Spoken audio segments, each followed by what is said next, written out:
Welcome to Chapter 2, Lesson 5 of Finding Your Way. In this lesson, we will discuss the movement of shattering. Shattering occurs whenever we are overwhelmed. As I will discuss in more detail at the end of Chapter 5, our psyche is not a unitary construct. It is, in fact, a group mind composed of countless parts working together in harmony and, all too often, disharmony. When we shatter, the group mind decoheres and temporarily falls apart. In a very real sense, the group mind, our psyche, dies a sort of death. The group mind will eventually reform, usually nearly instantly, although occasionally the shattering can continue for a very long time. When it reforms, it will not be the same thing that it was previously.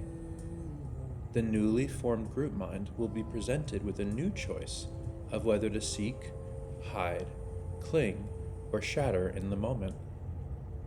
If we choose to hide or cling, we fall into a karma and begin to move unconsciously.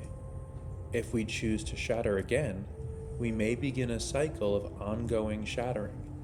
This sort of ongoing shattering can be recognized as it is occurring. Its hallmark is a sense of ongoing confusion. When we choose to seek, we avoid falling into karma and can hopefully recognize the thing we are attached to that overwhelmed us and caused us to shatter, so that we can release that attachment and avoid shattering in that way in the future. We shatter at many different levels all the time. Whenever we are overwhelmed, we are shattering. Whenever we feel frazzled, we are shattering. Whenever we feel rushed or frantic or confused, we are shattering. Dissociation is a combination of shatter and hiding.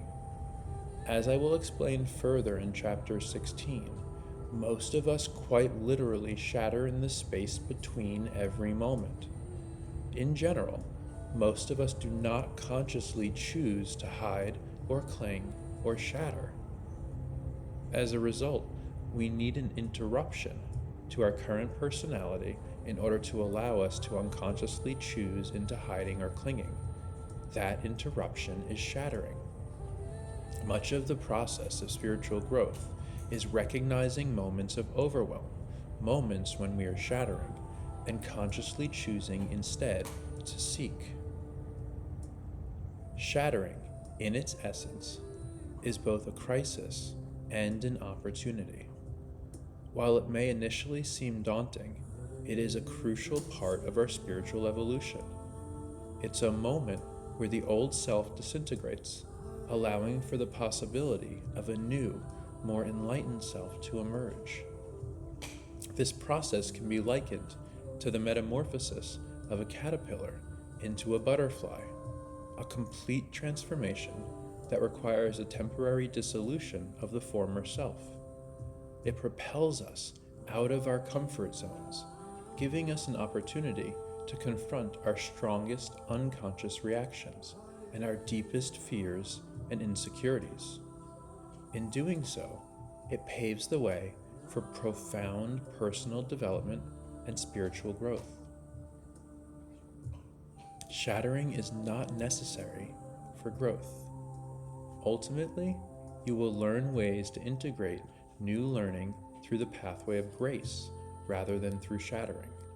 Until then, as you navigate through your own experiences of shattering, remember that this is a journey towards rediscovery and renewal.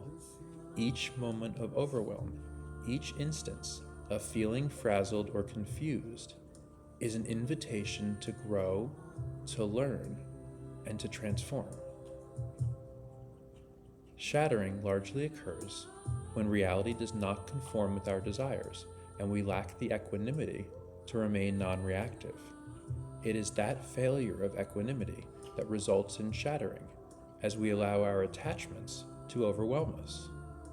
As with all of the movements, you can cultivate equanimity through mindfulness so that you can recognize shattering as it occurs.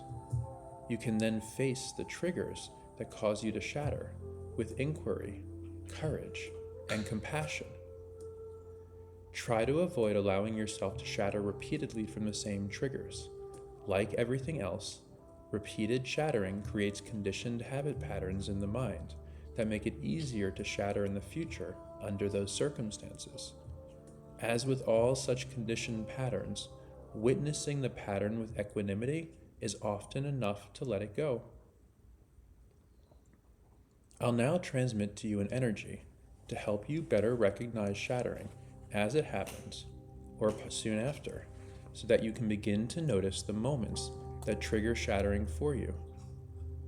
Rather than avoiding those moments in the future, which would be hiding, you can instead come into acceptance of those moments, witnessing the movements without any reactivity and thereby letting it go. You can learn to stop dying all the time.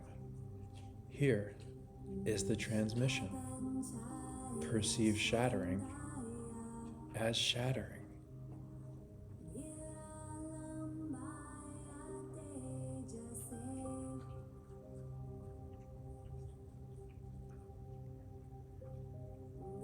In the next session, we will delve into how these movements, seeking, hiding, clinging, and shattering, influence the orientation of our spiritual journey. We'll explore how to harmonize these movements to facilitate a path of positive growth and expansion, helping you to find joy and unity in every moment. Until our next lesson, and always, may strength and wisdom arise from your moments of shattering, and may your journey be filled with expansive revelations and transformative growth. Be well.